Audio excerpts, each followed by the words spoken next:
আসসালামু আলাইকুম, আমি রিন্থকৃষা। গাইস, আমরা চলেছি ড্রিম হলিডের আদর্শ গ্রামে। আর এটা কিন্তু অনেক সুন্দর একটা স্পট।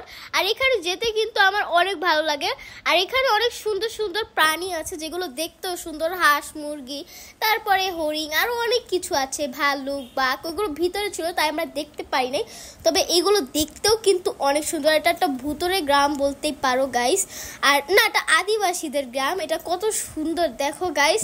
আমার মনে ছিল আমি যদি এটাতে যেতে পারতাম কি না ভালো হতো, বাট এটাতে ঢোকার নিষেধ আছে, তাই আমরা চাইলেও যেতে পারবো না। আর দেখো এই জায়গাটা কিন্তু অনেক বেশি সুন্দর। দেখো এখানে মানুষরা এখানে কিন্তু মূর্তি বানানো হয়েছে। আর এখানে কিন্তু আদর্শ গ্রামে আমরা কিন্তু চলে এসেছি।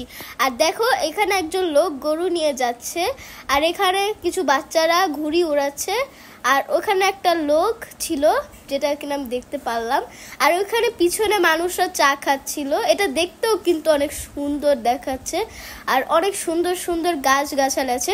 আর সব থেকে মজার বিষয় এটার ভিতরে হাঁস মুরগিও আছে, যার কারণে ওরা একা একই অনেক বেশি এনজয় করতে পারে। আর এই জায়গাটাও কিন্তু অনেক বেশি সুন্দর, সব রিয়েলিস্টিক লাগতেছে। আর এই যে দেখতেই পাচ্ছ এখানে লেখা আদর্শ গ্রাম। আর দেখো এখানে অনেকটা কাপড় চুপড় ধুচ্ছে, দেন আবার এটা টানিয়ে দিচ্ছে যাতে শুকিয়ে যায়। আর এখানে কিন্তু অনেক গাছ আছে। আর এখানে কয়েকজন মিলে মাছ ধরছে। আর এখানে একটা লোক জাল দিয়ে মাছ